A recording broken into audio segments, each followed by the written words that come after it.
Okay, friends, welcome back and very good morning to everybody. I hope you all are safe. Your family members, your parents, your friends, your relative, all are safe. And you are enjoying this new era, this new way of learning. Friends, we are discussing a second chapter and it is almost on the finishing. On the last lecture, we had solved some numericals and there are still 4 numericals are left. તો ચારેક દાખલાઓ બાકી છે તો આજે એ numericals finished કરી અને થોડા એમસીક્યુ હું તમને સમજાવીશ. હવે લેક્ચર રવિવારે 7:30 થી 9 તમારું JEE નીટનું લેક્ચર આવશે, એમાં ફ્લુઇડ મિકેનિક્સ પૂરું કરીશું અને પછી સોમવારે લેક્ચર આવશે આપણું. તો એની અંદર તમારે ચેપ્ટર નંબર 2 ના મેં તમને થિયોરીના જે નોટ્સ આપ્યા છે ચેપ્ટર 2 ના એની છેલ્લે ને પાછળ અમુક એમસીક્યુ આપેલા છે.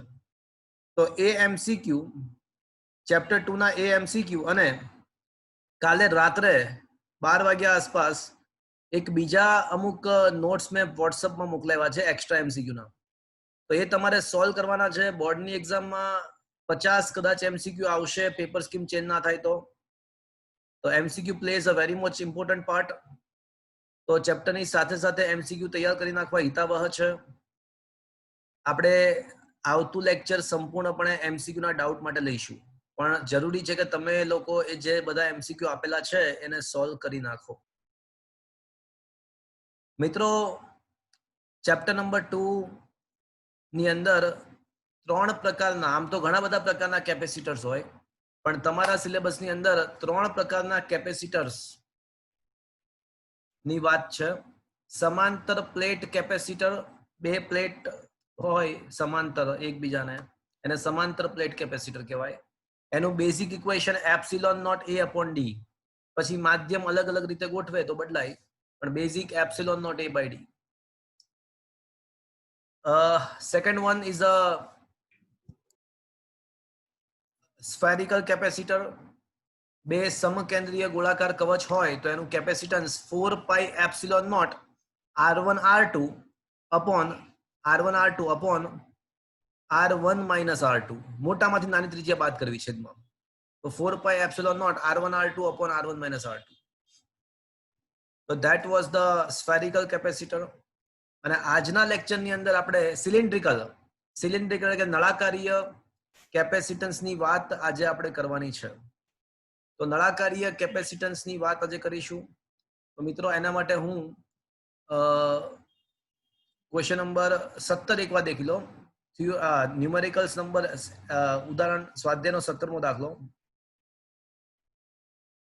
ઓકે.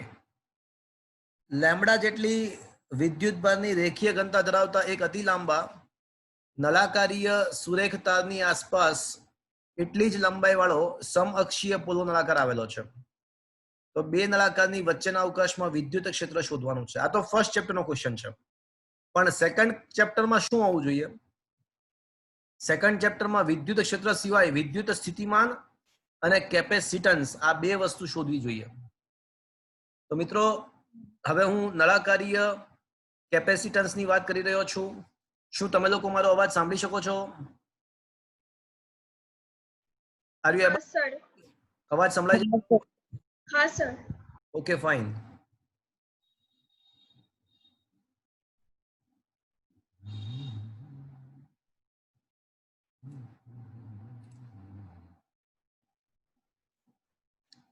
શું તમારા મોબાઈલની અંદર વ્હાઇટ બોર્ડ આવી જાય છે મિત્રો? હા. વ્હાઇટ બોર્ડ દેખાય છે?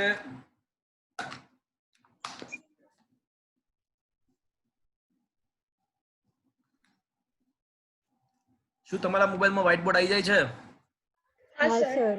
Okay, fine.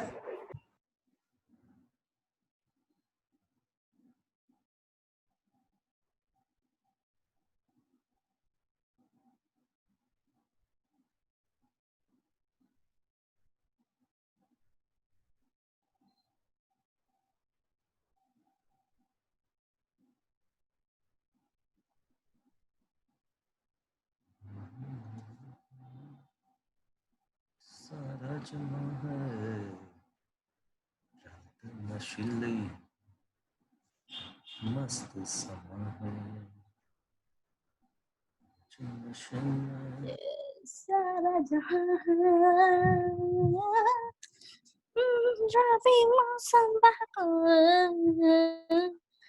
अच्छा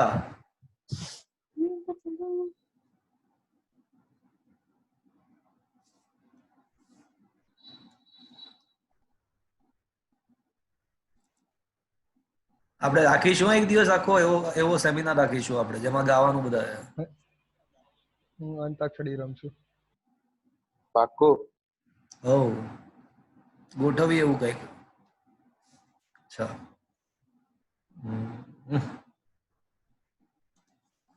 હા નળાકારીય કેપેસિટન્સ સમજવાનું છે મિત્રો.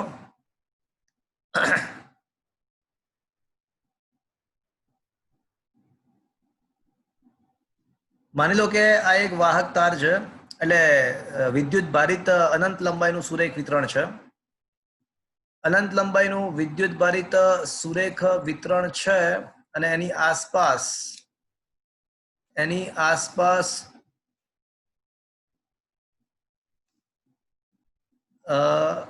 આપણે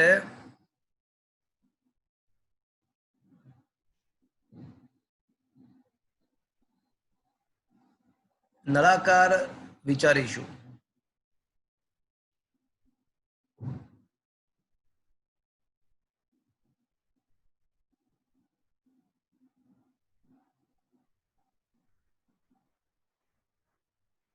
ઓકે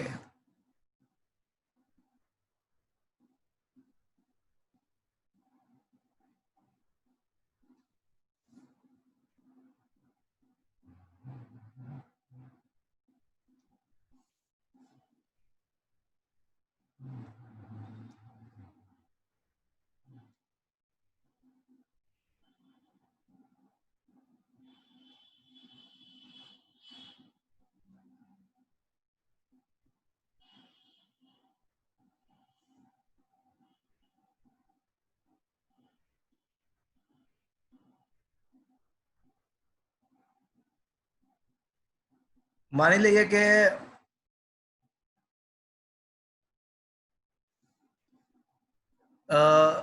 આ સમકેન્દ્રીય બે નળાકાર છે.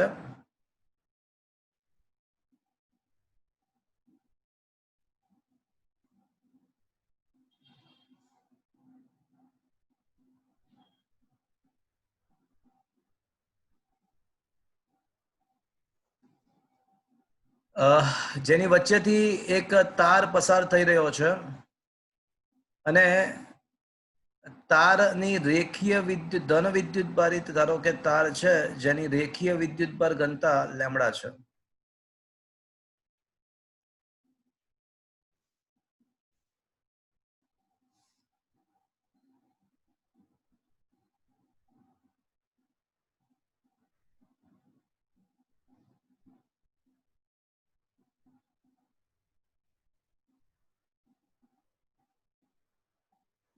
ઓકે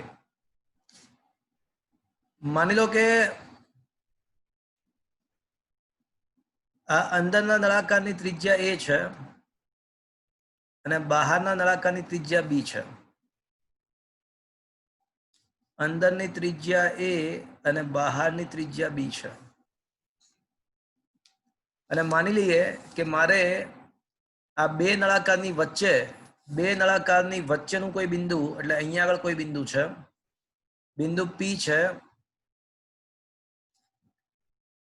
આ બિંદુ P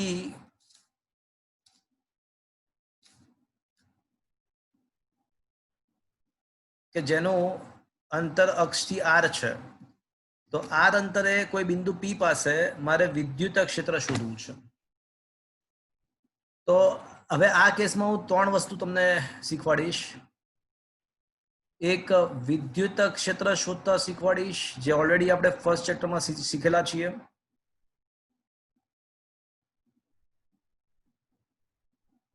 વિદ્યુત ક્ષેત્ર શીખીશું પહેલા તો આપણે.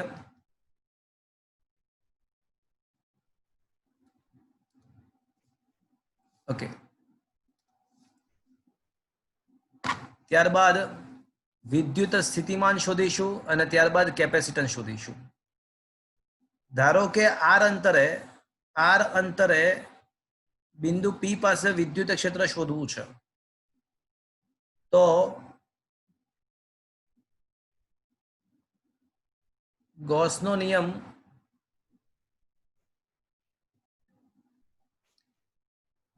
નિયમ લગાડતા સંકલન બંધ પૃષ્ઠ E dot dA is equals to ઘેરાતો વિદ્યુત ભાર ભાગ્યા પરમિટિવિટી.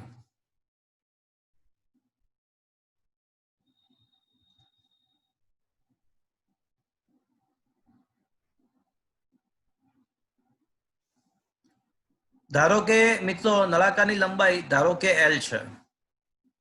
આપણને ખબર છે ચેપ્ટર નંબર 1 માં ભણી ચૂક્યા છીએ કે વિદ્યુત ક્ષેત્ર ત્રિજ્યાવર્તી હોય એટલે આ જે વર્તુળાકાર જે ભાગ છે ને વર્તુળાકાર ભાગ એના માટે વેક્ટર D અને વેક્ટર E વચ્ચેનો ખૂણો 90 થાય એટલે વર્તુળાકાર ભાગનું ફ્લક્સ શૂન્ય હોય, ખાલી વક્ર સપાટીનું ફ્લક્સ મળે. અને વક્ર સપાટીનું ફ્લક્સ તમને યાદ હોય તો E × 2πRL થાય જો નળાકારની લંબાઈ L હોય તો. અને કોઈને યાદ છે ઘેરાતો વિદ્યુત ભાર કેટલો થશે? Lambda L. પૃષ્ઠ વડે ઘેરાતો વિદ્યુત ભાર કેટલો થશે? કોઈ કહેશે મને? Lambda L. Lambda into L જેટલો વિદ્યુત ભાર ઘેરાશે અને છેદમાં એપ્સિલોન નોટ તો છે જ. બંને બાજુથી L ગેટ કેન્સલ્ડ, બંને બાજુથી L કેન્સલ થઈ જશે.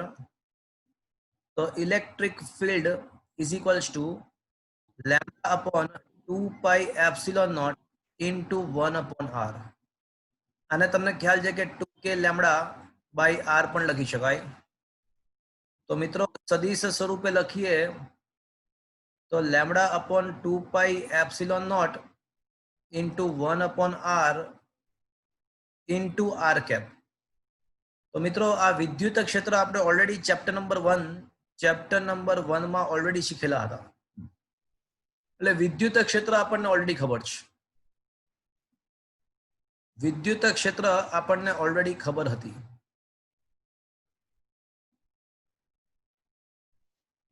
હવે કોઈ મને કહેશે મિત્રો કે કેપેસિટન્સ એટલે શું? કેપેસિટન્સ કોઈ કહેશે? C is equal to Q by V. C is equal to Q by V. કોણ બોલ્યું?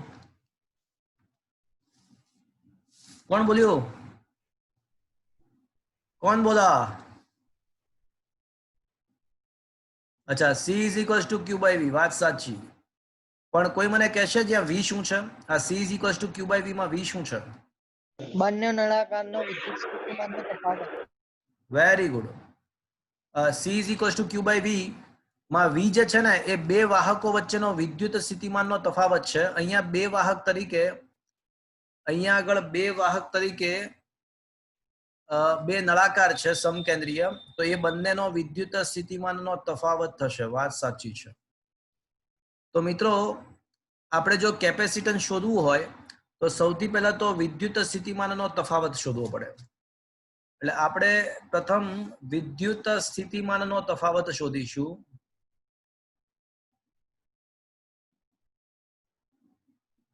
તો પહેલા તો વિદ્યુત સ્થિતિમાન નો તફાવત શોધીએ. કારણ કે વિદ્યુત સ્થિતિમાનનો તફાવત મળશે ને તો આપણને કેપેસિટન્સ પણ મળી જશે.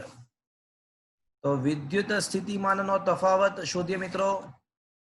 અને વિદ્યુત સ્થિતિમાનના તફાવતનું સૂત્ર VA minus VB is equals two minus સંકલન B થી A. યાદ કરો, જેનું હોય એ પહેલા, જેની સાપેક્ષે હોય એ પછી. પણ જીવનમાં જે પછી આવે એ જ સંકલન કરતી વખતે લિમિટમાં નીચે આવે, પહેલા આવે. તો VA minus VB is equals two minus સંકલન B થી A E ડોટ dl અથવા dr પણ લખી શકાય. સો ધેટ વોઝ ધી વિદ્યુત સ્થિતિમાનનો તફાવત. તો આનો મતલબ એવો થયો. અચ્છા, માઇનસ હટાવી દેવું હોય માઇનસ તો હું શું કરીશ? કોઈ કહેશે મને માઇનસ હટાવી દેવું હોય તો? B લિમિટ ઉલટાઈ દેવાની. લિમિટ ઉલટાઈ દઈશું. વાત સાચી છે. ચલો, ઇલેક્ટ્રિક ફિલ્ડ ના બદલે શું લખીશું? Lambda upon 2π epsilon naught into 1/r into r cap dot dr ના બદલે આપણે લખી શકીશું dr ઇન્ટુ r કેપ. યાદ છે ને dr સદિશ એટલે એનું મૂલ્ય dr ઇન્ટુ એકમ સદિશ. પણ મિત્રો તમે જાણો છો કે r cap dot r cap શું થશે? 1. 1. તો હવે આ va માઇનસ vb બરાબર છે ને lambda upon 2 pi epsilon naught અચળ છે, બહાર આવી જશે. સંકલન a થી b થશે, 1 અપોન r થશે અને dr થશે. બાકી r cap dot r cap 1 થઈ જશે. ચલો મિત્રો તમે જાણો છો કે સંકલન 1 અપોન x dx નું શું થાય? ln x. ln x થાય. તો આ va માઇનસ vb ને હવે વિદ્યુત સ્થિતિમાનના તફાવતને v આપ કહું છું. તો lambda upon 2 pi epsilon naught યથાવત અને આનું થશે ln r. પણ ક્યાંથી ક્યાં? તો કે ભાઈ a થી b સુધી. હવે પહેલા અપર લિમિટ લગાવી દઈએ, પછી લોઅર લિમિટ લગાવી દઈએ. ln b minus ln a.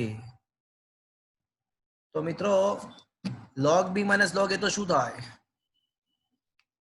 log b upon log a. log b upon a. તો વિદ્યુત સ્થિતિમાનનો તફાવત બે સમકેન્દ્રીય નળાકાર, સમકેન્દ્રીય ના કહેવાય, સમઅક્ષીય કહેવાય, સમઅક્ષીય નળાકાર ના મધ્યમાંથી જો વાહક વિદ્યુત ભારિત તાર પસાર થતો હોય તો તે બે નળાકાર વચ્ચેનો વિદ્યુત સ્થિતિમાનનો તફાવત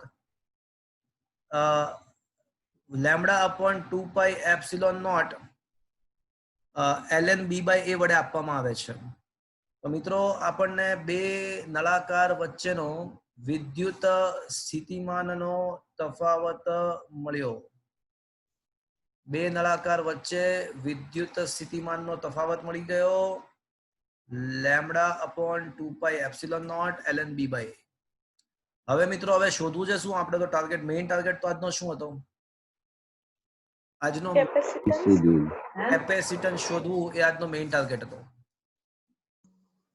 તો મિત્રો કેપેસિટન્સ શોધીએ, અને કોઈકે સ્ટાર્ટિંગમાં કીધું હતું કે ભાઈ કેપેસિટન્સ શોધવા માટે તો શું કરવું પડશે મિત્રો? તો કે ભાઈ કેપેસિટન્સ શોધવા માટે તો q બાય v કરવું પડે. તો કરીએ. ચલો આ લેમડાના બદલે હું શું લખી શકું? કોઈ કહેશે મને? આ સૂત્રમાં લેમડાના બદલે શું લખી શકું હું? q by l delta v. Very good. Vaibhav બોલે છે? કોણ બોલે છે આવડો? વૈભવ. હા વૈભવ, આજે તું હોશિયાર થઈ ગયો છો એવું લાગે છે.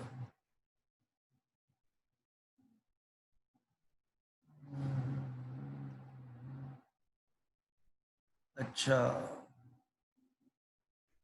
તો લેમડાના બદલે q બાય l, બાકી બધું યથાવત. પણ હવે મિત્રો શું કરવાનું છે? આપણો મેઇન ટાર્ગેટ તો q બાય v શોધવાનો છે. તો q બાય v ને સૂત્રોનો કરતા બનાવી દો. આપણને ખબર છે કે કેપેસિટન્સ c બરાબર q બાય v. તો c બરાબર q બાય v ને સૂત્રોનો કરતા બનાવી દો તો શું બાકી રહેશે? 2 pi epsilon naught l upon ln b by a. So મિત્રો આ જે સૂત્ર મળ્યું એ આપણને નળાકારીય કેપેસિટન્સ નું સૂત્ર મળી ગયું. તો આ જે સૂત્ર છે એ નળાકારીય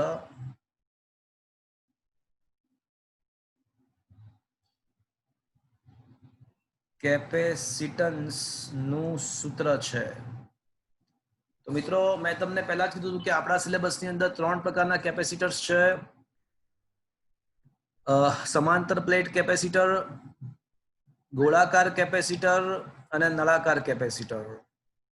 તો એ પૈકી સમાંતર પ્લેટ કેપેસિટર અને ગોળાકાર કેપેસિટરની વાત આપણે ક્યારની કરી ચૂક્યા હતા. તો આજે આપણે નળાકાર કેપેસિટન્સ નું સૂત્ર, હવે આ સૂત્ર મિત્રો યાદ રાખવાનું છે તમારે. હવે આ સૂત્ર તમારે યાદ રાખવાનું છે. તો નળાકાર કેપેસિટન્સ નું સૂત્ર યાદ રાખજો મિત્રો. 2 pi epsilon naught l upon ln b by a. b મોટા નળાકારની ત્રિજ્યા અને a નાનો નળાકારની ત્રિજ્યા છે. અને 2 વડે ગુણીને ભાગી નાખીએ ને તો 2 વડે ગુણી અને જો ભાગી નાખવામાં આવે તો 4 પાઈ એપ્સિલોન ના બદલે 1/k પણ લખી શકાય. અને બીજું મિત્રો, આ બે નળાકારની વચ્ચે શૂન્ય અવકાશ છે, પણ જો શૂન્ય અવકાશના બદલે બે નળાકારની વચ્ચે શૂન્ય અવકાશના બદલે માધ્યમ આવેલું હોય, કોઈ અન્ય માધ્યમ, તો સૂત્રમાં જ્યાં એપ્સિલોન નોટ છે ત્યાં શું આવશે મિત્રો? K epsilon naught. Very good, કે એપ્સિલોન નોટ આવે. It is very good. તો મિત્રો, નળાકારીય કેપેસિટર નું સૂત્ર આપણને મળ્યું. It is a very interesting topic, important topic as well. જે માં પણ. તો શું મિત્રો આ દાખલો, આ થિયરી સમજમાં આવ્યો? હા sir. Is it clear? Okay. તો મિત્રો, હું હવે ન્યુમેરિકલ્સ શેર કરી રહ્યો છું. એમાં આના બેઝ પર એક દાખલો છે, એ ફિનિશ કરીએ. શું તમારા મોબાઈલની અંદર દાખલાઓના નોટ્સ આવી જાય છે મિત્રો? હા સર. Okay, fine.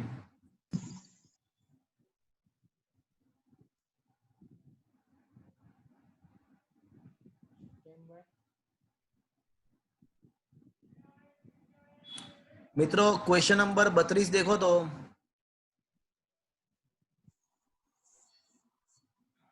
પંદર સેન્ટીમીટર લંબાઈ ધરાવતા એક નળાકારીય કેપેસિટરની અંદર અને બહાર ની ત્રિજ્યાઓ 1.4 સેન્ટીમીટર અને 1.5 સેન્ટીમીટર છે. અંદરના કવચને 3.5 માઇક્રોકુલમ વિદ્યુત ભાર આપી બહારનું કવચ અર્થિંગ કરવામાં આવે છે. તો આ તંત્રનું કેપેસિટન્સ તથા અંદરના કવચ પરનું વિદ્યુત સ્થિતિમાન શોધો. તો મિત્રો, સમઅક્ષીય નળાકારની વાત છે. તો મિત્રો, બે સમઅક્ષીય નળાકાર માટે તો આપણે સાબિત કરી ચૂક્યા છીએ કે કેપેસિટન્સનું સૂત્ર શું છે? 2 pi epsilon naught L upon ln b/a. શું આ સૂત્ર આપણે સાબિત કર્યું? હવે અહીંયા આગળ આ સૂત્ર સીધું જ મૂક્યું છે. ટેક્સ્ટબુકમાં કોઈ જગ્યાએ સાબિતી પણ નથી આપી, છતાં પણ દાખલો છે. પણ આઈ હોપ કે તમને સાબિતી ખબર પડી હશે. તમારે એ સાબિતી યાદ પણ રાખવાની છે. પૂછાઈ શકે છે કે નળાકારીય કેપેસિટન્સનું સૂત્ર તારવો, પૂછાઈ પણ શકે. મિત્રો, તમારી જવાબદારી એ છે કે તમને જે મેં નોટ્સ આપેલા છે એની પ્રિન્ટ આઉટ કઢાવવી, સિંગલ સાઇડ પ્રિન્ટ આઉટ કઢાવવી, અને જે દાખલાઓમાં કંઈ નવું શીખવાડ્યું હોય, નવું લખાવ્યું હોય તો એના સ્ક્રીનશોટ, એના ફોટોગ્રાફ્સ હું તમને વોટ્સઅપમાં મોકલતો રહું છું જે તે લેક્ચરમાં. તો તમારે ફરજિયાતપણે એ જે તે દાખલાની સામેની સાઈડ એ વસ્તુને વ્યવસ્થિત રીતે લખી નાખવાની. અમુક દાખલાઓ અલગ મેથડથી શીખવાડ્યા છે, તો એ પણ તમારે ન્યુમેરિકલ્સના નોટ્સ તમારી પાસે જે હાર્ડ કોપીમાં હોય, પ્રિન્ટ આઉટ કઢાવી હોય, તો એની સામેની સાઈડ બ્લેન્ક હોય તો ત્યાં એ અલગ મેથડથી કોઈ દાખલો ગણાવ્યો હોય તો એ લખી નાખવું. તો બોર્ડની એક્ઝામમાં વાંચવામાં સરળતા રહેશે. એફએઝેડલી કામ ના કરતા થોડું સિસ્ટમેટિક કામ કરશો તો તમારો સમય બચશે અને માઇન્ડને ખ્યાલ આવશે કે ક્યારે કઈ વસ્તુ કરવાની છે. અધરવાઇઝ ખાલી ફંફોળવામાં જ તે બધું શોધવામાં અને ફંફોળવામાં જ સમય વયો જશે, બરબાદ થઈ જશે. થોડું સિસ્ટમેટિકલી કરજો. તો આ દાખલામાં કશું નથી, સૂત્રમાં કિંમત જ મૂકવાની છે. કિંમતો બધી મૂકી દો. લોગ ટેબલ પરથી લોગ શોધવું પડશે એટલે સી મળી જશે. અને વિદ્યુત સ્થિતિમાન પણ પૂછ્યો છે અને વિદ્યુત ભાર આપ્યો છે, ક્યુ આપ્યો છે, તો Q/C કરો તો આપણને V મળી જશે. Q/C કરો તો V મળી જાય. Is that clear friends? શું આ દાખલો ગણાવું નહીં તો ચાલશે હવે? હા કે ના તો બોલો. હા સર. ઓકે. તો 32મો ક્વેશ્ચન જાતે આપી શકાશે, ના ગણાવીએ તો ચાલે. ચલો, ક્વેશ્ચન નંબર 34, 34મો ક્વેશ્ચન.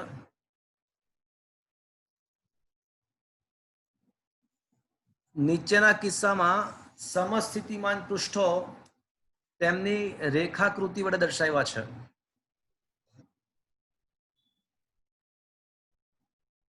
તો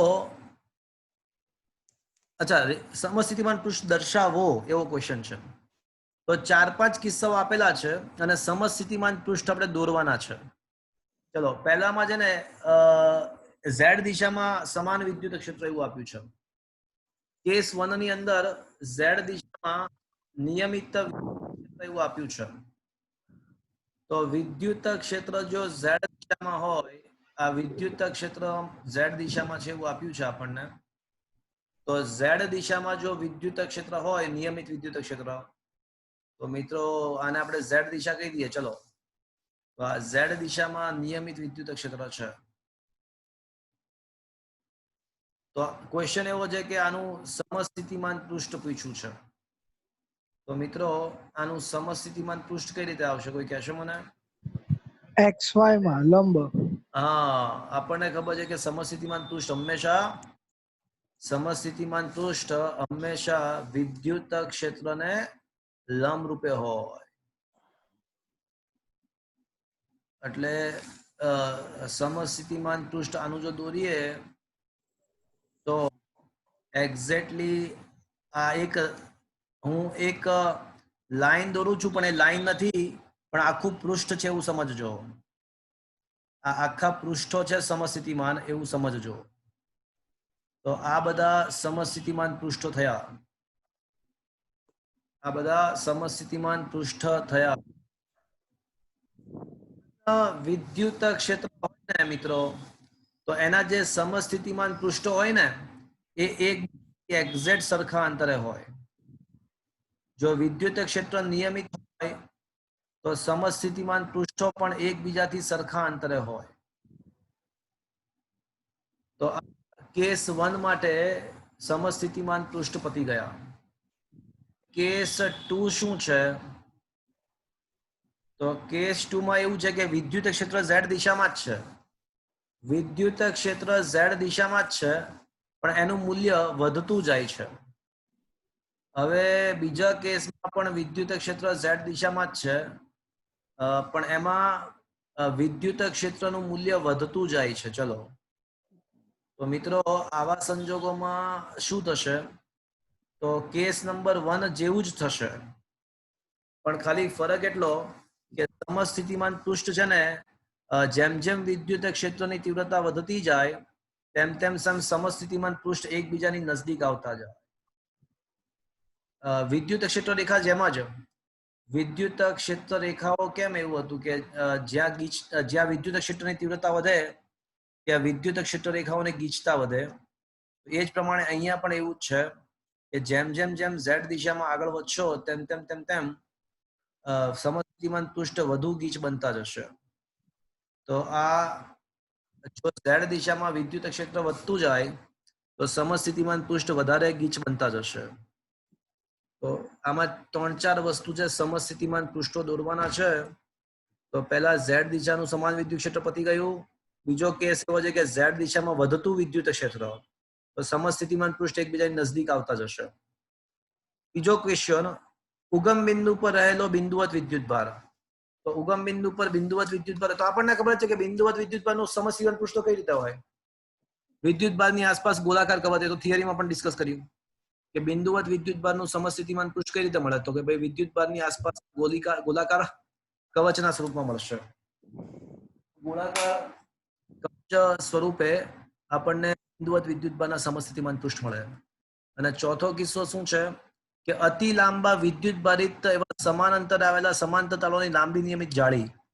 તો મિત્રો હવે આમ જાળી છે આખી આપણી વિન્ડો હોય ને, વિન્ડો, તો ત્યાં ખબર ઘણી વાર આપણે પેલું કબૂતર ના આવે એટલા માટે જાળી રાખતા હોઈએ, એ ટાઈપની વિદ્યુતભારિત જાળી છે. તો વિચારો મિત્રો, જાળી એકદમ એના જે તાર છે ને, બધા તારો એકદમ નજદીક છે, એકદમ નજદીક. તો એ જાળી શું બની જશે, કોઈ કહેશો? તારની જાળી છે, પણ તાર એકદમ નજદીક ગોઠવાયેલા છે. તો એ જાળી આપણને શું વધતું જતું વિદ્યુત ક્ષેત્ર? નહીં. મારો ક્વેશ્ચન એવો છે, જાળી છે પણ જાળીના તાર, જાળીના તાર એકબીજાને તદ્દન નજદીક છે. તો થોડું દૂરથી દેખીએ તો એ જાળી ના દેખાય, પણ શું દેખાય? થોડું દૂરથી દેખીએ તો એ જાળી નહીં પરંતુ પતલી સમસ્થિતિમાન સપાટી. એટલે એ વિદ્યુત ભારિત પૃષ્ઠ જેવું વર્તશે. તો એ જાળી છે ને એ સમતલીય પૃષ્ઠ જેવું વર્તે, અને અનંત જાળી છે એ તો અનંત વિસ્તારનું સમતલીય પૃષ્ઠ તરીકે વર્તશે. અને મિત્રો અનંત વિસ્તારના સમતલીય પૃષ્ઠનું વિદ્યુત ક્ષેત્ર નિયમિત હોય પૃષ્ઠમાંથી બહાર આવતી દિશામાં. તો આ તો કયો કિસ્સો થઈ ગયો? sigma by 2 epsilon. હા, અચળ વિદ્યુત ક્ષેત્ર અચળ હોય પણ તો એના સમસ્થિતિમાન પૃષ્ઠ કઈ રીતે હોય? તો આમાં જે સૌથી પહેલો કિસ્સો હતો ને એ જ છે. જો ઝેડ દિશામાં લાગુ પડેલું અચળ નિયમિત વિદ્યુત ક્ષેત્ર, તો સૌથી પહેલા કિસ્સા જેવું જ આ કિસ્સો થઈ ગયો. તો સૌથી પહેલા કિસ્સા જેવો જ, એટલે વિદ્યુત ક્ષેત્ર આ રીતે નિયમિત બની જશે.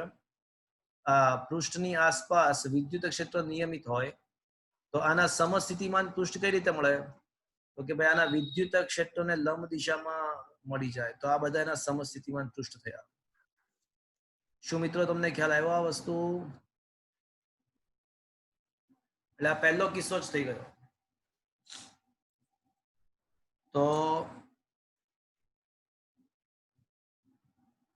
તો ફાઇનલી આ છેલ્લો કિસ્સો જે છે ને એ પહેલા કિસ્સા જેવું થઈ ગયું. નિયમિત વિદ્યુત ક્ષેત્ર ગણી શકાય, એટલે કેસ 1 પ્રમાણે બધું વિચારી શકાય. તો શું મિત્રો તમને આ ક્વેશ્ચન નંબર 34 સમજમાં આવ્યો? અલગ અલગ કિસ્સાઓના સમસ્થિતિમાન પૃષ્ઠો આપણે દોરવાના હતા. Is that clear everybody friends? હા સર. સર આપણે સ્પ્રિંગમાં વિદ્યુત ભાર આપીએ તો પણ સંકોચાઈ જ જાય ને? શું કહો છો?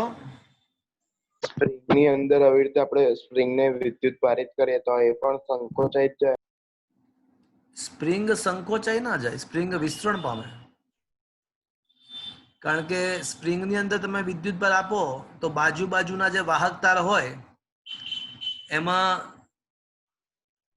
અપાકર્ષણ ઉત્પન્ન થાય, એટલે સ્પ્રિંગ દૂર જવાનો ટ્રાય કરે આટાઓ. પણ અહીંયા સ્પ્રિંગ સાથે કોઈ લેવા દેવા નથી. અહીંયા તો એવું આપેલું છે કે અનંત તાર છે અને બધું ફિક્સ્ડ છે. એને અપાકર્ષણ થતું હશે વાહક તારોને એકબીજાથી, પણ એને આમ એકદમ આપણે જોઈન્ટ કરી નાખ્યા છે, કોઈ રીતે ચોંટાડેલા છે અને બહુ નજદીક ચોંટાડેલા છે. એટલે તાર, વાહક તારની જાળી, એ તારની જાળીના બદલે આપણા માટે પૃષ્ઠ બની જશે અને પૃષ્ઠનો કિસ્સો લાગુ પાડી શકાશે. સ્પ્રિંગ સાથે આને કોઈ લેવા દેવા નથી. શું કહો છો? કોણ બોલે છે? કોણ પૂછે છે? હું માનવ છું. હા, સ્પ્રિંગ સાથે કોઈ આને લેવા દેવા જ નથી મિત્રો. ઓકે, તો મિત્રો સમસ્થિતિમાન પૃષ્ઠનો ક્વેશ્ચન આ હતો, એ પતી ગયો. હવે 2 દાખલાઓ બાકી છે. ક્વેશ્ચન નંબર 14 અને 16. બાકી બધું જ ઉદાહરણ બધા પતી ગયા. ક્વેશ્ચન સ્વાધ્યાયના બધા દાખલાઓ પતી ગયા. ખાલી એક સ્વાધ્યાયનો 14મો અને 16મો આ 2 દાખલા બાકી છે. એ બંને દાખલાઓ આપણે જ્યારે ક્લાસરૂમમાં મળીશું ત્યારે ડિસ્કસ કરીશું. થોડા વધારે એને સમજાવવા પડે એવા છે. તો આ 2 દાખલાઓ ક્લાસરૂમમાં મળીશું ત્યારે ભણીશું. ચેપ્ટર નંબર 1 ના પણ 3-4 દાખલાઓ બાકી રહ્યા હતા, એ પણ આપણે ક્લાસરૂમમાં મળીશું ત્યારે ભણીશું. અધરવાઇઝ આ સેકન્ડ ચેપ્ટર સંપૂર્ણપણે અહીંયા આગળ થિયરી સાથે ફિનિશ્ડ થાય છે. અમુક MCQ મારે તમને હવે શીખવાડવા છે. તો મિત્રો હું છે ને નોટ્સ શેર કરી રહ્યો છું MCQ ના. તમારી પાસે MCQ ના 2 ટાઈપના નોટ્સ છે.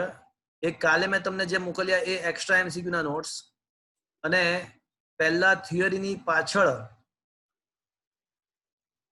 પણ અમુક MCQ આપેલા છે. તો એ થિયરીની પાછળ જે MCQ આપેલા છે એ અત્યારે હું તમને શેર કરી રહ્યો છું મિત્રો.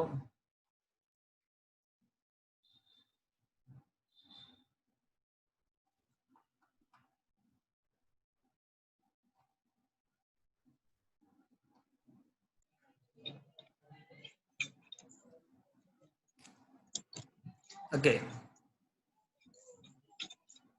તો મિત્રો એમાં જો આ ચોથો એક MCQ, કોઈ ટ્રાય કર્યા MCQ તમારામાંથી? Anybody had tried this MCQ? કોઈએ MCQ નો પ્રયત્ન કર્યો છે મિત્રો? સર કર્યો પણ ઓછા આવડ્યા છે, બધા નહીં આવડ્યા. હા, જો એક ચોથો તમારા મોબાઈલની અંદર MCQ આવી ગયા છે મિત્રો? જો તો આ MCQ ના નોટ્સ આવી ગયા મોબાઈલમાં ઉપર? હા સર. ઓકે, એક ચોથો MCQ અને એક 21મો MCQ, બંને અલગ ટાઈપના છે. જો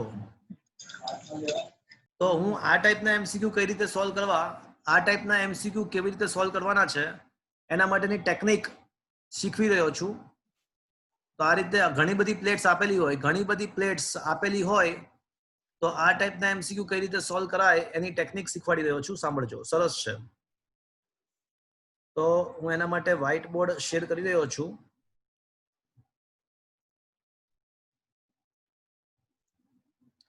વ્હાઇટ બોર્ડ શેર કરી રહ્યો છું.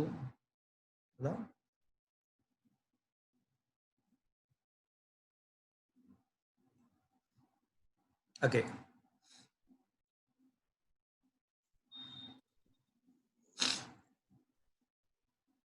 શું તમારા મોબાઈલમાં વ્હાઇટ બોર્ડ આવી ગયું મિત્રો? હા. ઓકે,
ઘણા બધા પ્લેટ્સ, ઘણી બધી પેરેલલ પ્લેટ્સ, સમાન પ્લેટ ઘણી બધી હોય તો એ ટાઈપના એમસીક્યુ કરાય એના માટેના સ્ટેપ્સ હું લખી રહ્યો છું મિત્રો.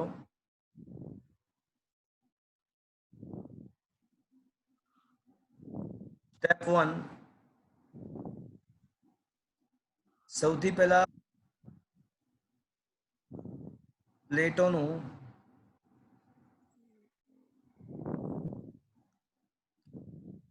નંબરિંગ કરો. પ્લેટ્સનું નંબરિંગ કરો.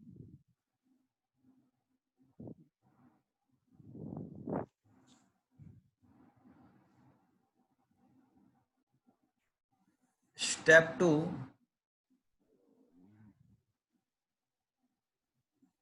કેપેસિટર બનાવો.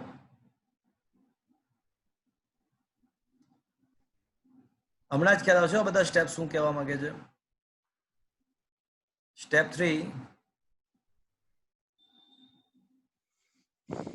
એથી શરૂ કરી બિંદુ બી સુધીનો પરિપથ બનાવો. અને સ્ટેપ 4, બાકી રહેલા કેપેસિટરો યોગ્ય સ્થાને ગોઠવો. ક્વેશ્ચન ઇઝ ધેટ કે આ બધું શું લખ્યું છે? ચલો હમણાં જ ખ્યાલ આવશે શું લખ્યું છે. હમણાં જ ખ્યાલ આવશે કે આ બધું શું લખ્યું છે.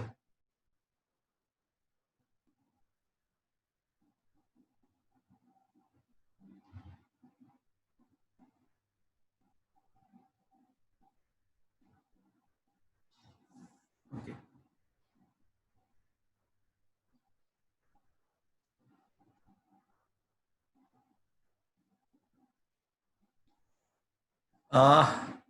એક ક્વેશ્ચન લઉં છું એટલે ખ્યાલ આવશે.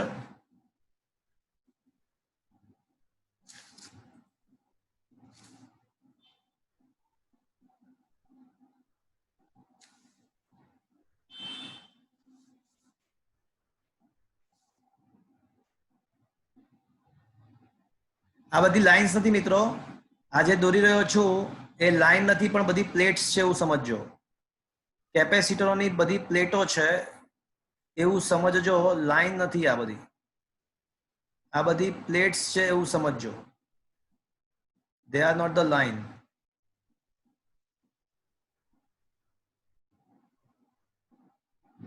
ઓકે, 4 પ્લેટ્સ છે.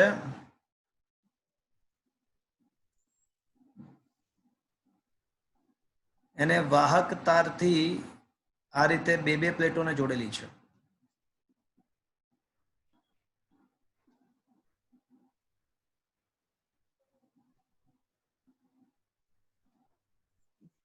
ઓકે, અને માની લો કે સાઈડ બિંદુ A છે અને આ સાઈડ બિંદુ B છે. તમને એવો ક્વેશ્ચન પૂછવામાં આવ્યો છે કે A અને B વચ્ચે સમતુલ્ય કેપેસિટન્સ શોધો. એવો ક્વેશ્ચન પૂછવામાં આવ્યો છે કે A અને B વચ્ચે સમતુલ્ય કેપેસિટન્સ શોધો. તો મિત્રો સૌથી પહેલું કામ શું છે? નંબરિંગ કરો. તો સૌથી પહેલા આપણે પ્લેટ્સ નું નંબરિંગ કરી નાખીએ. સૌથી પહેલા પ્લેટ્સ નું નંબરિંગ કરી નાખીએ. 1 2 3 અને 4. ચલો નંબરિંગ કર્યું. સ્ટેપ 2, કેપેસિટરો બતાવો. પ્લેટ 1 અને 2 બંને અલગ અલગ જગ્યાએથી આવે છે. બે અલગ કરેલા બે વાહકોના તંતુને કેપેસિટર કહેવાય. 1 અને 2 વચ્ચે કેપેસિટર બનશે કારણ કે બંને અલગ કરેલા છે. પ્લેટ 2 અને 3 પણ અલગ કરેલી છે એટલે પ્લેટ 2 અને 3 વચ્ચે પણ કેપેસિટર બનશે કારણ કે એ બંને પણ જોડાણમાં નથી, અલગ અલગ જગ્યાએથી આવે છે. 3 ને 4 પણ અલગ અલગ જગ્યાએથી આવે છે તો 3 અને 4 ની વચ્ચે પણ એક કેપેસિટર બનશે. ચલો સ્ટેપ 1 પતી ગયો, સ્ટેપ 2 પતી ગયો. હવે સ્ટેપ 3 મેઇન છે. સ્ટેપ 3 જ મેઇન છે. A થી શરૂ કરી અને B સુધી પહોંચો. ચલો A થી શરૂઆત કરું છું હું. પ્લેટ બિંદુ A સાથે પ્લેટ નંબર 2 કનેક્ટેડ છે. બિંદુ પ્લેટ 2 કનેક્ટેડ છે. 2 અને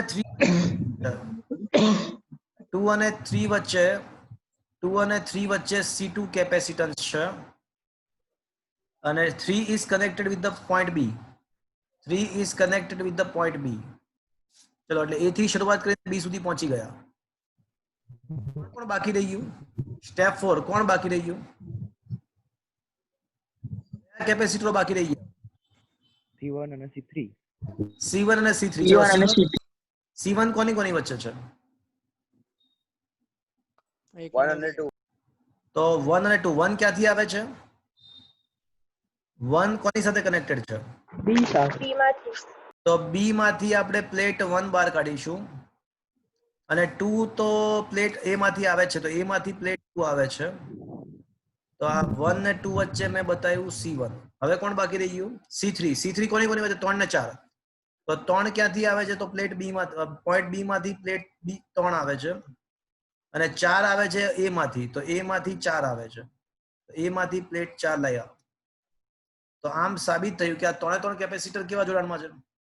સમાંતરમાં છે. તો આ રીતે રીઅરેન્જમેન્ટ કર્યું તો ખબર પડી કે C ઇફેક્ટિવ બરાબર C plus C plus C બધા સરખા છે એવું માની લઈએ તો 3C. તો આવા સંજોગોમાં આનો આન્સર આવશે 3ε0A/D આવશે. તો મિત્રો આ કિસ્સામાં સમતુલ્ય કેપેસિટન્સ 3ε0A/D આવશે. ચલો હજી એક કિસ્સો. આવા 4 કિસ્સાઓ છે. હજી એક કિસ્સો લઈએ. આવા 4 કિસ્સાઓ છે. હજી એક કિસ્સો લઈએ.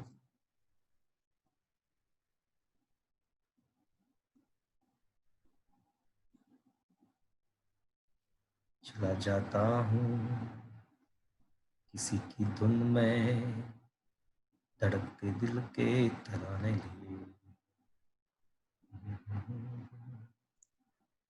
ओके, હવે છે ને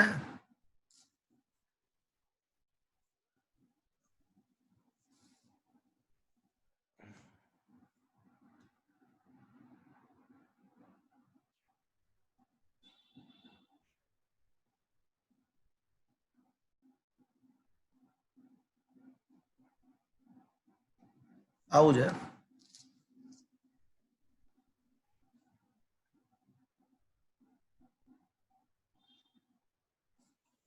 તો આ રીતનું જોડાણ થયેલું છે.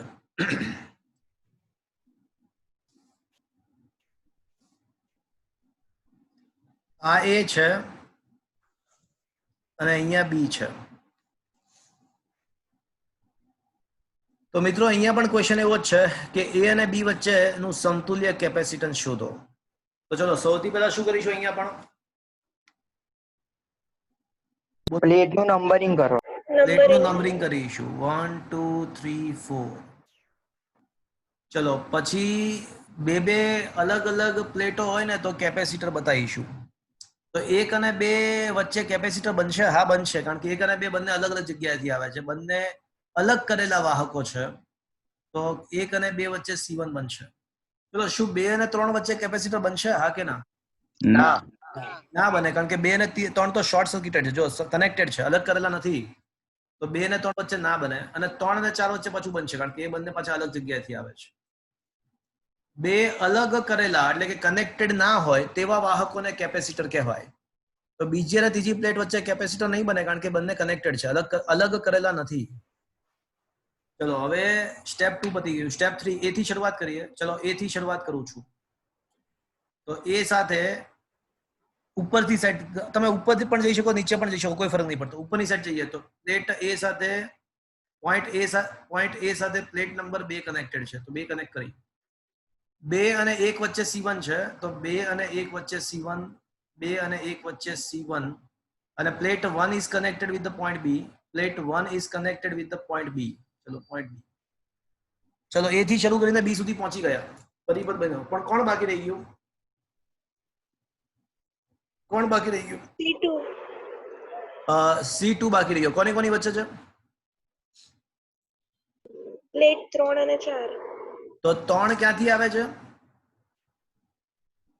3 ક્યાંથી આવે છે? એમાંથી. A માંથી પ્લેટ નંબર 3 કાઢીશું, અને 4 આવે છે B માંથી, તો B માંથી પ્લેટ 4 કાઢીશું. તો ખબર પડી કે આ બંને કેપેસિટર તો એકબીજાની હારે સમાંતરમાં જ છે. તો આવા સંજોગોમાં C effective is equals to C plus C is equals to 2C is equals to 2 times epsilon naught A upon D. ચલો આમાં 2 epsilon naught A by D આવશે. હવે કેસ નંબર 3, હજી એક કિસ્સો છે, કેસ નંબર 3.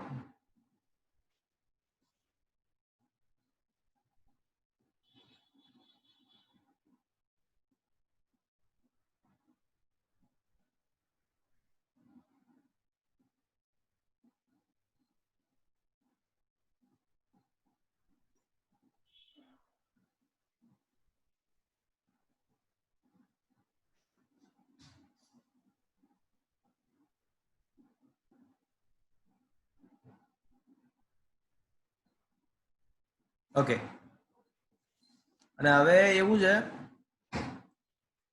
કે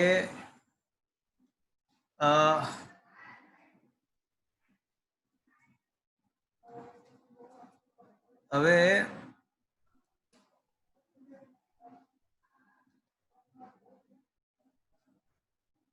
ઓકે, આ રીતનું જોડાણ કરેલું છે.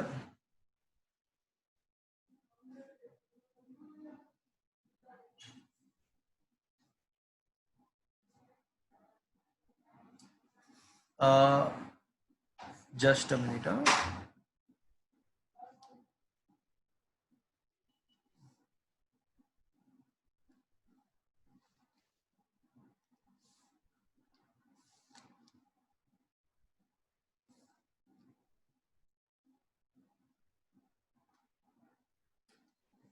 ઓકે,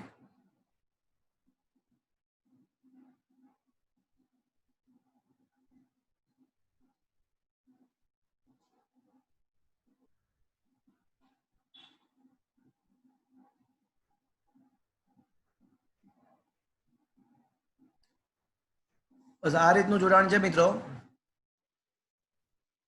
અને આ જે છે એ બિંદુ A છે, અને આ બિંદુ B છે. અહીંયા પણ ક્વેશ્ચન એ જ છે કે A અને B વચ્ચે સમતુલ્ય કેપેસિટન્સ શોધો. અહીંયા પણ A અને B વચ્ચેનું સમતુલ્ય કેપેસિટન્સ શોધવાનું છે.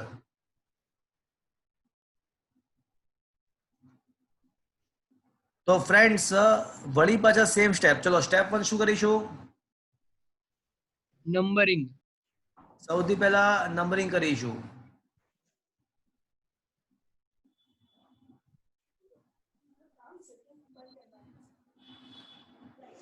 તો કેપેસિટર બતાવીએ.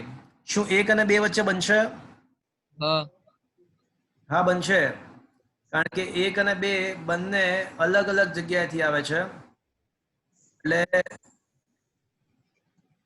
1 અને 2 વચ્ચે કેપેસિટર બનશે. શું 2 અને 3 વચ્ચે બનશે? હા બનશે. 2 અને 3 વચ્ચે પણ કેપેસિટર બનશે. મિસ્ટર ધ્રુવ મકવાણા છે ત્યાં આગળ? ધ્રુવ મકવાણા, આ તમે લોકો જે લખો છો ને, કમેન્ટ લખો છો, એ બધું મને અહીંયા રિફ્લેક્ટ થાય છે ને, ભણાવવામાં ડિસ્ટર્બ થાય છે. એટલે મહેરબાની કરીને કશું લખો નહીં, મને અહીંયા બધું જ દેખાતું હોય છે.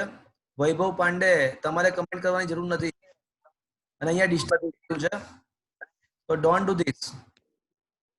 1 અને 2 વચ્ચે C1 બનશે, 2 અને 3 વચ્ચે પણ બનશે, કારણ કે પણ અલગ અલગ જગ્યાએથી આવે છે, અને 3 અને 4 વચ્ચે પણ બનશે, એ પણ અલગ અલગ જગ્યાએથી આવે છે. ચલો 3 3 કેપેસિટન્સ બનશે. પપ્પા અહીંયા કઈ તમે મૂકો તો મૂકજો કઈ કામ, અહીંયા બીજું આવતું નથી કશું. હવે વળી પાછો સ્ટેપ 3 જે મેઇન છે, તો એ થી શરૂઆત કરીએ. A અને is connected with the plate 2. A is connected with the plate 2. 2 અને 1 વચ્ચે C1 છે. 2 અને 1 વચ્ચે C1 છે. 1 is connected with the plate 3. Plate 1 A plate 3 સાથે કનેક્ટેડ છે. પ્લેટ 1 એ પ્લેટ 3 સાથે કનેક્ટેડ છે, અને 3 અને 4 વચ્ચે C3 છે. 3 અને 4 વચ્ચે C3 છે, અને ચોથી પ્લેટ પોઈન્ટ B સાથે કનેક્ટેડ છે. ફરીથી એકવાર A થી શરૂઆત કરી, A થી 2, 2 થી 1, 1 અને 2 વચ્ચે C1, 1 થી 3, 1 અને 3 કનેક્ટેડ છે, 3 અને 4 વચ્ચે C3 છે, જોડ્યું. તો મિત્રો હવે કોણ બાકી રહી ગયું? કોણ બાકી રહી ગયું? C2 કોની કોની વચ્ચે છે? બીજી અને ત્રીજી પ્લેટ.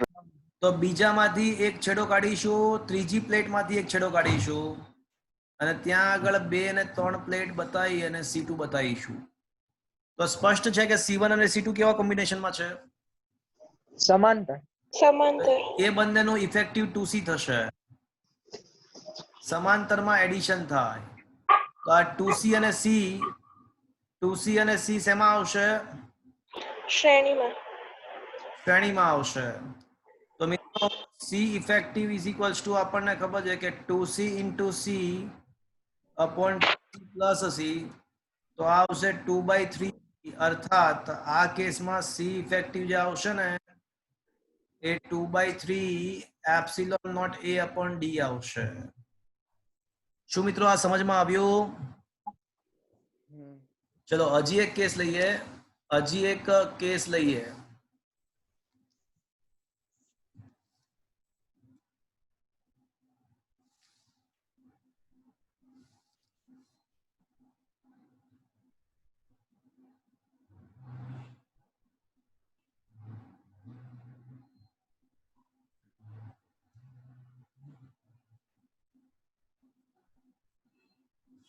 ઓકે,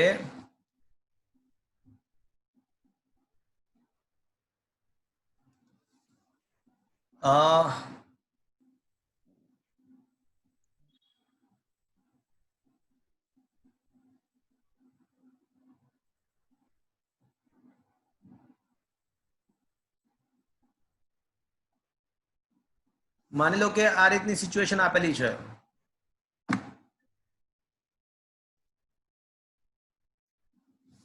આ રીતનું કન્ફિગરેશન આપ્યું છે.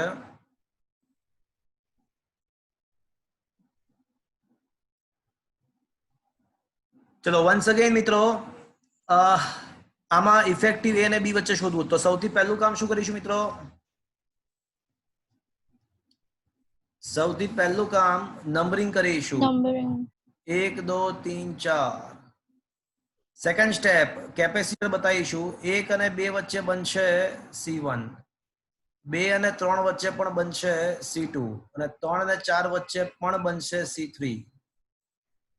તો આ રીતે બધી પ્લેટો વચ્ચે અનુક્રમે આવતી પ્લેટો વચ્ચે અલગ અલગ જગ્યાએથી આવે એટલે કેપેસિટર્સ બનશે. હવે સ્ટેપ 3 મેઇન છે. ચલો એ થી શરૂઆત કરીએ. આ એ થી શરૂઆત કરી. A is connected with the plate 2. A plate 2 સાથે કનેક્ટેડ છે. 2 અને 1 વચ્ચે C1 છે, તો 2 અને 1 વચ્ચે C1. 1 is connected with the plate 4. 1 is connected with the plate 4, તો 1 થી plate 4. પ્લેટ 4 અને પ્લેટ 3 વચ્ચે C3 છે અને પ્લેટ 3 છે ને B સાથે કનેક્ટેડ છે. તો આ રીતે 1 A થી 2, 2 થી 1, 1 થી 4, 4 થી 3, 3 થી B. ચલો હવે કોણ બાકી રહી ગયો? C2 C2 કોની વચ્ચે છે? બીજી અને ત્રીજી 2 પ્લેટ અને 3. તો બીજામાંથી એક છેડો કાઢ્યો, ત્રીજામાંથી એક છેડો કાઢ્યો.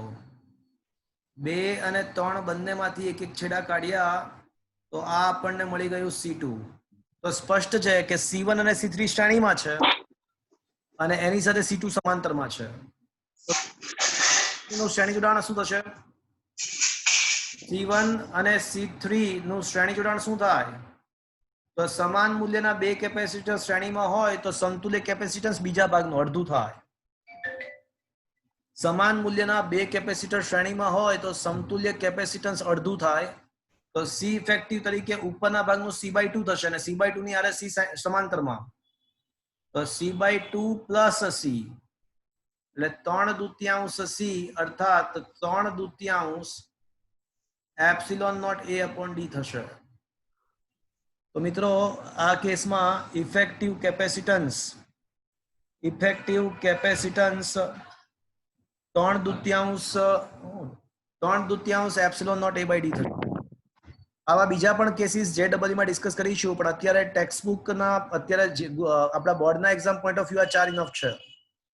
તો શું મિત્રો તમને આ સ્ટેપ્સ કઈ રીતે વાપરવાના ખબર પડી? હા કે ના? હા કે ના? હા સર. ઓકે, તો આનો સ્ક્રીનશોટ તમને હું મોકલાઈ દઈશ. પણ આ ખૂબ જ મહત્વની વસ્તુ આજે આપણે શીખ્યા. ચલો હજી થોડા એકાદ MCQ માટે વાત કરીએ.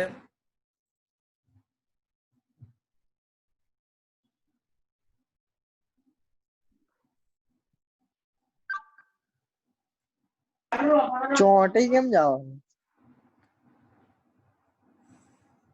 क्वेश्चन नंबर 8 देखो मित्रों. क्वेश्चन नंबर 8 देखो.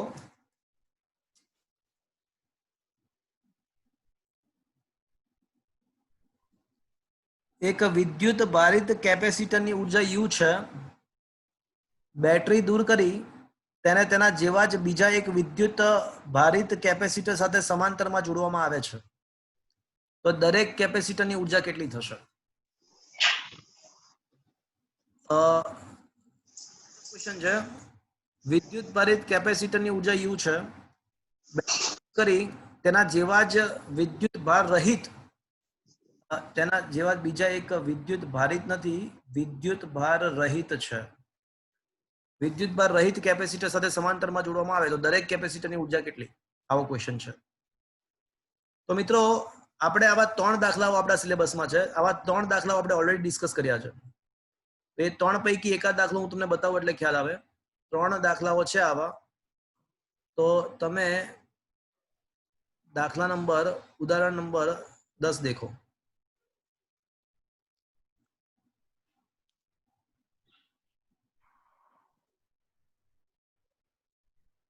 શું તમારા મોબાઈલમાં ઉદાહરણ નંબર 10 ની રકમ આવી ગઈ છે? જુઓ તો. હા કે ના? ઉદાહરણ નંબર 10 ની રકમ આવી ગઈ છે મિત્રો? હા સર. ઓકે, એમાં જો 900 પિકોફેરેડ કેપેસિટન્સ વાળા કેપેસિટરને 100 વોલ્ટની બેટરીથી ચાર્જ કરેલ છે. તો સંગ્રહિત ઊર્જા કેટલી છે જુઓ તો. શું આન્સર આવે છે? 5 10 ની -6 આવે છે સંગ્રહિત ઊર્જા. 4.5 10 ની -6 ઘાત આવે છે. જો છે.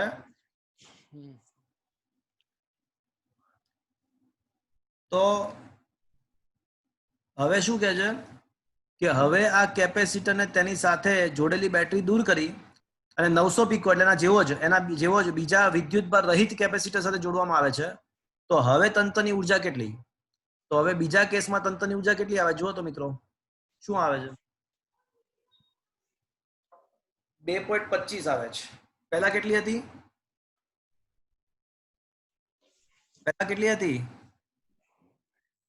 ચાર પોઈન્ટ પાંચ. પહેલા 4.5 હતી અને હવે થઈ ગઈ 2. હવે થઈ ગઈ 2.25. તો અડધી થઈ ગઈ. તો મિત્રો ઇમ્પોર્ટન્ટ કન્ક્લુઝન. તો conclusion is a very most important. તો જો હું કન્ક્લુઝન લખું છું, કન્ક્લુઝન ખૂબ જ મહત્વનું છે. And the conclusion is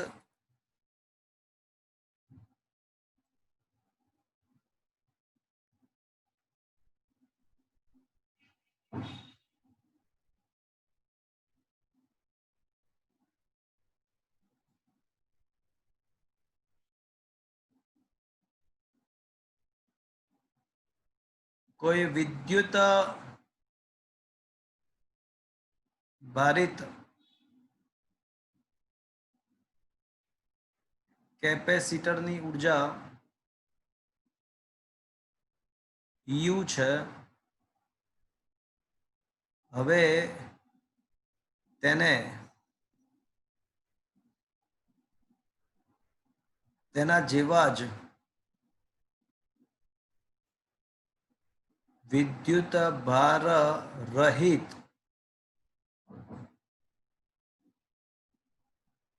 capacitor સાથે જોડવામાં આવે તો પહેલું સાંભળજો, એ મસ્ત છે. સમગ્ર તંત્રની સ્થિતિ ઉર્જા. ચલો શું લખીશું મિત્રો? U is equal to half C effective નો વર્ગ. એ રૂપ આપશો ને તો U/2 આવશે. પહેલા જે મળી હતી એના કરતા એક્ઝેક્ટલી અડધી. પહેલા 4.5 મળી હતી અને પછી 2.25 એટલે અડધી. એટલે સમગ્ર તંત્રની ઉર્જા પૂછે ને તો U/2 આવે. પણ દરેક કેપેસિટરની પૂછે, દરેક કેપેસિટરની, એટલે કોઈ એક કેપેસિટરની પૂછે તો શું આવવું જોઈએ મિત્રો? વિચારો તો. U/4. U/4 તો જ U/2 થાય ને. સમગ્ર તંત્રની U/2 છે તો કોઈ એકની કેટલી હશે? U/4. તો મિત્રો બે ટાઈપના ક્વેશ્ચન પૂછાઈ શકે છે અહીંયા આગળ. MCQ માં બે ટાઈપના ક્વેશ્ચન પૂછાઈ શકે છે. એના જેવા જ કેપેસિટર સાથે જોડો ને તો સમગ્ર તંત્રની કેટલી? તો U/2 થઈ જાય. પણ કોઈ એક કેપેસિટરની કેટલી? તો પછી થશે એ U/4 થશે. તો મિત્રો આ ક્વેશ્ચન સમજમાં આવે? હા, મેથડ થી તો સોલ્વ કરી શકો છો. આપણે શોર્ટકટ મેથડ V ઇફેક્ટિવ બરાબર C1 V1 C2 V2 upon C1 C2 the whole square. એ બધું તમે મેથડ થી તો કરી શકો છો. પણ આ સીધું સમાન કેપેસિટર હોય તો આ શોર્ટકટ સીધા લાગુ પાડી શકાય. સમાન કેપેસિટર હોય તો. તો મિત્રો તમે નેક્સ્ટ ટાઈમ જ્યારે આવો ત્યારે કમ્પલસરીલી જે MCQ મેં તમને આપ્યા છે, ઘણા બધા પુષ્કળ 100 જેટલા MCQ છે બધું થઈને, તો એ બધા જ MCQ સોલ્વ કરી લાવવાના છે. આજનો લેક્ચર ફિનિશ, મારે થોડી વાત કરવાની છે હજી, પણ ભણાવવાની દ્રષ્ટિએ આજનો લેક્ચર અહીંયા ફિનિશ થાય છે.